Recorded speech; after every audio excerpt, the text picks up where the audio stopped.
All right, friends, we are going live here. What's happening? It's Mike and Deanna here. Hello. Hopefully you're having a great evening. Today, we just want to kind of check in with you, answer some questions, talk about some current events, talk about fasting, feeding windows, all of that good stuff here, and all these fun things. The challenge is this time of the night, a lot of people are also on the interwebs, and we noticed that there could be some bandwidth issues. So as we kind of go through, I'm going to check into my phone and everything like that. Hopefully everyone had a wonderful weekend. It's Monday here, and we are live. We have some folks with us. All right. Cool. It looks like we're okay. So let's dive into it. It goes into what we're talking about because, as many of you know, both Deanna and I got infected with the bug, the most transmissible and problematic respiratory virus for the last 102 years. And I saw this article in the LA Times earlier, and it's this woman named Patricia. Patricia happens to be only 6 years older than Deanna. Deanna, what was your most severe COVID symptom? I had a little upper back pain, and then the most annoying was the loss of smell. So you had that for like a couple, it was like 10 days. Maybe, not really even. Like it could have been 4 days. So you haven't heard the story yet. So Patricia lives in Vacaville or somewhere. Now it doesn't look like from the pictures that the LA Times shared, she doesn't exercise, probably doesn't intermittent fast, probably doesn't do a lot of the things that we're going to talk about today. Right. She was hit with a $1.37 million hospital bill. So it's like, poor thing, right? Because we're trying to share this information. The media is not talking about this. I mean, how stressful. If Deanna came home and said, if she was hospitalized for over a month, that would be super scary. Like, dude, we have kids and all that kid. And then to have a almost $1.4 million bill. How's that even possible? Just racked it. I mean, the hospital is taking care of her and stuff like that. And so, the point is, let me just move this on the thing so we can both see this. I'm not trying. Here's the article so you all can see this. So this is Patricia.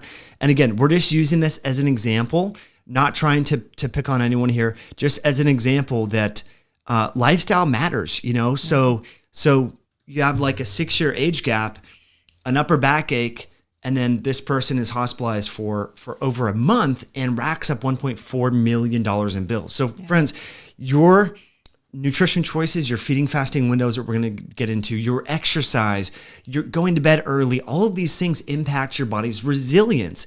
So when people say, oh my gosh, I don't have time for this, I don't have time for that. Well, do you have time to pay back $1.4 million potentially in hospital bills if you let your health slide? And I don't think so. I don't even know how you would ever even be able to pay that back. So anyway, I just wanted to share that. That's crazy. Just goes to show that like the system is set up such that, the information is not being disseminated that we can improve our body's resilience. And so Deanna has a family member that unfortunately passed away from cancer when she was very young. So she's been inspired to intermittent fast, to exercise, to do all that. Right. So let's get into it. So I just wanted to share that current event with all of you. But so Deanna, what are you doing for your feeding fasting pattern right now? What's going on with that? I'm not doing OMAD as much. I cycle OMAD a lot less lately just because I'm planning to, build my lower body right now and to improve my sprinting. So like I've said in the past, any kind of feeding window or OMAD particularly is more of a tool. That's my belief. In a tool for? Oh, it's a great tool for things like autophagy or just staying lean, staying lean, giving your gut a break, gut health. I advise a lot of my patients who are more sedentary to do shorter feeding windows in general. But I've been a lot more active lately, so I've just, upped my carbs a bit around my workouts. And you're eating carbohydrates? I know, eating in season. What? Real food Guys, carbohydrates, like we're talking root veggies, squashes, all the good stuff, micronutrient dense. Not French fries, Pop-Tarts. Once in a while, moderation, right? I mean, you have to earn that stuff though. But I'm up every morning, 5:15. I'm doing my morning movement. I'm lifting weights 5 days a week. So yeah, I can have French fries, clean French fries once in a while if I want. We haven't had French fries in a long time. It's been a while. Actually, 2 days ago, Mike. But they weren't French fries. I mean, those were like potatoes. They were potatoes from PCC Market, yeah. Yeah, but yeah, they tasted good. I mean, I think they were just like potatoes. I think it's a good message because, friends, as you venture on different YouTube channels and podcasts, you hear a lot. There's a lot of extreme ideologies out there, and what works for someone is often kind of the thing that you should do is kind of the message because it worked for them.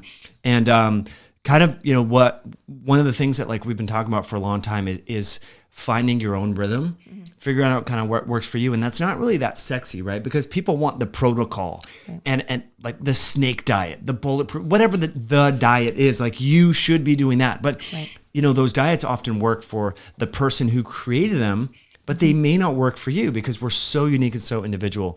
So, Deanna, how do you kind of navigate this narrative with patients? Because patients want to come in, they want to lose weight, they want to get the belly fat off, they want to feel better, they want all of that. How do we inspire people to have the confidence? Because there's like this lack of confidence that people can figure it out themselves, right? They feel like, no, I have to follow this plan that someone else created for me. But how do you inspire people? Which, they'll do and they're hardcore and they're not sustainable. So then they fall off the wagon, they get frustrated. So what I do with my patients is, first of all, go through their history, get to know them as an individual. That's huge. And find out what their bad habits are, what their goals are, and how to replace the bad habits with good habits, it's hard to do that and to do it in a sustainable way, because if it's not going to be something that they're going to do or be happy with it, it's not going to happen long term. So the key has to be long term. So what I do necessarily isn't good for many other people. I mean, I can suggest, hey, this works for me. This helped me avoid injuries. This helped me stay lean, as I approach like 45. But you have to keep in mind, everyone has a different history. Everybody has a different body type. Some people can build muscle easily than others. So all these things have to come into play. And it's an art, trying to figure out somebody's plan. But it's not always going to be a linear plan, not for me, not for anyone else. So just, being intuitive with your body. It's such a great point. But one thing that I wanted to highlight that you said there was finding out, their habits and kind of maximizing that. There's a really great book, Good Habits, Bad Habits. So behind me is The Power of Habit, I believe, by Charles Duhigg. Great book. But Good Habits, Bad Habits, that was something that was really interesting because, a lot of people know they should or shouldn't be doing certain things, but they still do the bad things. And you're like, well, why do you still go to Chick-fil-A for lunch? Like, what the fuck is wrong with you? Why do you do that shit? Right? But people still do it because it's just a habit, right? So you need to interrupt that habit. And, there's all these like potential theories that like, well, it takes 21 days to change your habit and do all that. It probably is different, but you need to figure out what are your habits and then how can you pattern interrupt. And I always found like traveling, one of my bad habits is I like to do research at night. I like to get on my phone. I'm doing construction around the house and building the sauna. So it's like at night, I'll constantly like research the things that I should be doing the next day with like masonry or brickwork or building a chimney for the sauna stove, whatever. So I'm up until 11, just so dumb. So I've been interrupting that habit by just putting the phone away in airplane mode. So it's like, and then when it's just out of reach, in a drawer, it's harder to access, right? So kind of the translation of that little small story into your life could be, okay, you have a bad habit of having cookies at night. I have a friend, we'll just say his name is R. At night, he loves to have cookies and treats and stuff like that. So I'm like, dude, just put them up high, buy the cookies, you maybe have one, put it on a plate, but store them so it's far enough away so that when you go to reach for them, you'll be consciously aware of what you're doing and then you won't actually go for them. So, and we all have bad habits, you guys. We're human. It's a human thing. Often I'll tell people just not to buy them at all, or just not as often, like once a week. When they're gone, right? So. But we all have those little things that, sometimes we get stuck on these bad habits, and it's just, again, how do you replace them with better habits instead of being restrictive? Because restrictive doesn't work for anybody. It's a really great point. So we want to get to some questions here and kind of keep talking about this. A question came in here from, who is it? It's Jacqueline says, what do you think about OMAD 5-hour feeding window? So eating one meal a day over the course of 5 hours. I think that works. But again, it sort of depends. So the idea, this idea that we can create this prescription about your feeding fasting window without knowing any additional information about you is just a pie in the sky idea. Because if you were a bodybuilder, if you're someone like Deanna who gets up at 5 a.m. and walks, doesn't go to bed till 9:30 or whatever, so it's a long day, physically active in her work, as a chiropractor is manual labor. I mean, it is, right? You're adjusting people. It is. And also you have to keep in mind, what is your current body fat percentage, right? Even if I were active and I was doing all this stuff and I was maybe at like a higher percentage than I'd like, then I would incorporate more shorter feeding windows to get to my goals. It just really depends on that. Like I did OMAD a lot more frequently last year, which we did many videos about, and it was amazing. But what I found was, because I'm so active, that I was at a body fat percentage that was too lean for a little while. So I just opened up my window and cycled it less, and that worked for me. So you have to kind of play around with that. And regarding the 5-hour window, that's not considered OMAD. You are, I'm assuming, grazing through the 5 hours. So how about this instead? Instead of grazing for 5 hours, why don't you just have 2 meals with the same number of calories if you're tracking, which I think that people should track if they're doing that, especially the protein, and just have meal 1, break, meal 2, and maybe actually extend it to a 6-hour window, because you want. But you're gonna turn off autophagy after 6 hours, dude. You want at least 3 hours between meals for your body to digest. That's just my opinion. Yeah. So either, maybe do a 2-hour window on some days, which is true OMAD. That's more of like 1 meal, and then incorporate like maybe 4 to 6 hour windows, and however you want to do it. I mean, it can be done so many ways. There's so many different ways to fast for whatever reason that may be, that you want to, whatever your goals are. So I mean, it's a great point, and the boring answer to this is do what you can do sustainably.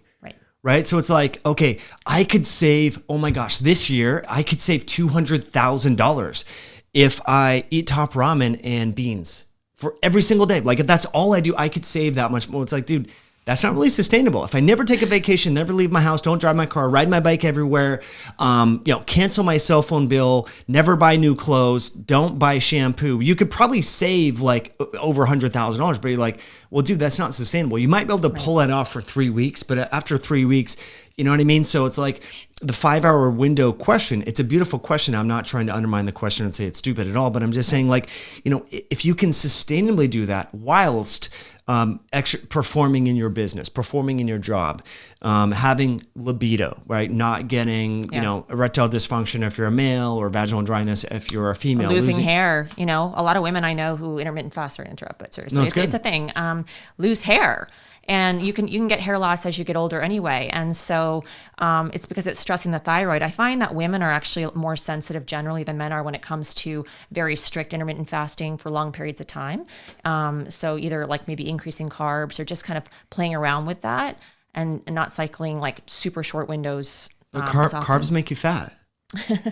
Carbs are great in season, you guys. I just, I did the whole carnivore thing, and it's, it's wonderful, and I love meat and it's tasty, but first of all, it's really friggin' expensive. Like who can do that? I mean, our grocery bill was crazy. Secondly, I just missed having these beautiful things that Mother Nature has for us in season. There's so many great micronutrients. Like Skittles and Pop-Tarts. I mean, there's so many great things that you can get from your garden. That's right. I'm just kidding. Yeah, some interesting garden. I mean, carnivore can be amazing. Yeah, it's good. And I think this time of year, it's really good. I mean, it makes sense because like our garden is producing virtually nothing, 0. I mean, if we had to live off our land, we'd be spending a lot of time hunting for skinny little animals that are way up high, so. But mushrooms are great. Aren't they part of the animal kingdom too? I mean, yeah. So mushrooms are more animal than plant. So basically right now we have a lot of meat, red meat, eggs, because our hens are producing eggs. It's weird. Like this time of year, normally they don't, but we've had a mild winter. Butter, and a lot of mushrooms, and then periodically based upon energy expenditure and athletic performance. So, if you're sitting on your couch and you're not physically active, you don't have a physically active job, you don't, with all due respect, you don't deserve carbohydrates. Right. Straight up. I mean, well, I don't eat carbs at all, really, if we're traveling. If I'm sedentary, I just don't. Well, besides the soda on the airplane. Well, maybe that, some Skittles and soda, and the pretzels. But, honestly, but in all truth, when I'm traveling, I'm a lot more cognizant of just eating high protein, but just not as much, shorter window. And usually I'm not going to reach for the sweet potatoes. Right. It's just a natural thing. And we thing. fast more. When your exercise goes down, that kind of, there's the way that I explain it to clients is like you have a couple of different knobs that we can tweak. You have your calorie carbohydrate knob. So if you're really physically active, then you can afford more calories and more carbohydrates. Right. In contrast, if you're not physically active, then you have to kind of crank that down. Then you have your exercise knob, and we just kind of talked about that. Then you have your feeding and fasting window. So if you're exercising a lot, then you don't need to fast as much. And fasting probably doesn't benefit you as much if you're physically active. So there's context, and that's we have an e-course, friends. It's the OMAD Fasting and Fitness e-course. It's not linked below, but I will link it below, where we dive into these details to help you kind of understand that. Because again, people think like, send me a prescription, but you need to kind of figure it out for yourself. Also, too, I want to make note regarding the exercise. So if you're training pretty hard, like bodybuilding, lifting heavy weights, you're doing, high intensity exercise, and you have your rest day, right? So many people ask, like, what do I eat on my rest day? Do I fast then? Do I eat like low protein? And honestly, I think this is where there's no like cut dry answer, but still eat good nutrient dense food and high protein, I think, because your body is still needing to repair, muscle protein synthesis. It still needs, it's an active recovery day, right? So, still, well, it's just maybe you just cut your window a little bit shorter. But honestly, I find sometimes I'm still quite as hungry on my days off. Or even more hungry sometimes. Yeah. I just kind of go with it. And as long as you're eating the real food, you should be fine. And you got to think, okay, am I really truly hungry? Or is this like emotional, like boredom eating, right? It's such a great point. But I used to struggle with this too. And then I had a conversation with Gabrielle Lyon, a mutual friend of ours. And she was saying, you know what, fasting on a recovery day is probably not a good idea. And here's what she said that really kind of stuck with me. And I wanted to share this with you. And you guys can go back and check out that video. It's from 2017, I believe, in the fall that we launched it. A really good video. But she was saying, okay, so there's kind of two triggers for muscle protein synthesis. There's the stimulus to the muscle from exercise. So you're going to stimulate your muscles to undergo anabolism or building from strength training. So that's one stimulus. So on a rest day, you're not getting that stimulus. So how else can you stimulate your muscles? Well, protein or food. So fasting on a rest day, assuming that your training is commensurate with the nutrition that you're offering, right? So if you're sitting there and you're like, I love yoga, right? So I'm not picking on yoga, but it's just like an easy, if you're doing yoga or what's the other thing that people do? It starts with just body weight type stuff. Yeah, if you're like not adding moves, like it's all great. We're not shutting down any kind of Zumba. workout. Just Zumba or bar. They hurt, like they're hard, but maybe don't require as much stimulus to the muscle. Exactly. So you need protein. So the type of lifting, and there's a great question here from Cherio, says, what weight is considered heavy lifting? Heavy enough for you that you need to be familiar with the term RPE, relative perceived exertion. So heavy for me would be, okay, at rep 8 or the RPE of 8 to 10, that is heavy. So if you're thinking like, oh my gosh, like, at rep 6, 7, 8, like it's becoming challenging, that's heavy. And it depends too, like what kind of workout you're doing with the heavier weights. Okay. So even up to like 15 reps, if you're doing like drop sets or time under tension, that type of thing, like you're really working it, like you're truly stressing the muscles, right? That's what we're talking about. Not so much like body weight exercises. And again, it's all great, but it just requires more exertion. Excellent point. Friends, our camera battery is giving us a little sign that it's time to wind down. Do more of this though. Should we do more of this? Let us know by hitting that like button. Please leave a comment. We want to know where you're from. Thank you for being here live. It really means a lot. Yeah. We'll do these a little bit earlier so that we don't have bandwidth issues on Monday in the evening, because everyone's on Monday in the evening. But let's just go until the camera totally dies. So we have about probably 2 more minutes, 3 more minutes, something like that. So friends, if we should still do some of these, let us know. But let's get to some questions here. Yeah. So and we'd love to also get into like pre-post workout nutrition too at some point when we have more time and. Yeah, we can totally do that. So much fun. We just got a super chat. So from who's this from here? So this is from Barney Dooley. Barney, thank you for that super chat. Barney says, I'm 66, hypothyroid, don't have a gallbladder, and have recently been diagnosed with fatty liver. I'm staying away from anything white, sugar, white bread, white pasta, flour, bread. Amazing.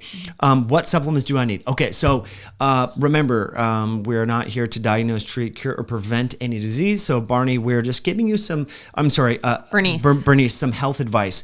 Okay, so when it comes to what happens when the body starts to accumulate fat within the liver, well, that is a proxy or a surrogate marker of insulin resistance. So remember, there's kind of three main organs involved in metabolism. You have your fat tissue, you have your liver, and your muscles.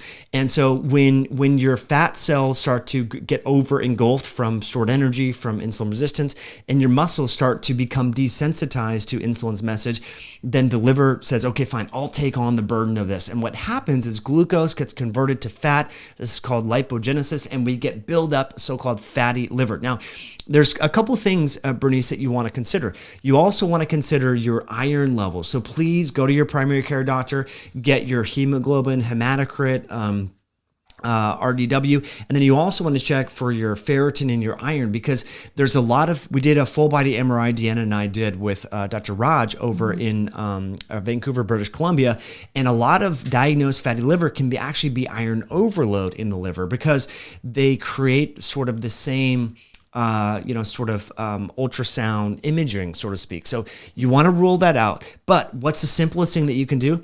Exercise. So everything that we're talking about, compressing your feeding window, exercising, going on a low carb diet. There's a bunch of good research on a low carb diet for fatty liver. And it looks like something just went off behind us. But so that's what I'd recommend. What can you do for supplements, Bernice? So there is good data showing that omega-3 fatty acids can help support liver health in individuals who have elevated liver function tests. So you want to consider omega-3 fats because they do help with insulin and all that. You might want to consider berberine hydrochloride. So those are some things that I'd recommend. If you have any questions, please go back and replay that part, Bernice. But I would suggest that. But again, exercise is going to be your friend. A mix of walking and resistance training. Both. Okay, you need to do both, not just one or the other. Right. So it's a phenomenal question. Thank you for that. What else do we have? Aloha from Maui. We want to get out to Maui. Oh, yes, please. Joshua Webb. Joshua, what's happening here? Joshua says gallbladder is storing bile for digestion of fat. That's really good. William says, do more. It's chill. Cool. Yeah, we like to. Yeah, workout tips. Yeah, and that all depends on pre-workout, post-workout. Depends on when you're lifting weights, in the morning, at night. I think it can vary. Our camera just went out. Friends, thank you as always for being here. I know you can't see us right now, but we're grateful that you were here. Let's just, we can throw this on here. Let us know what we can talk about next time if you guys want me to join Mike. Yes, we will do it. Friends, have an awesome evening. Thank you for being here. Bernice, thanks for the super chat, and we'll catch you all soon. Bye. Bye.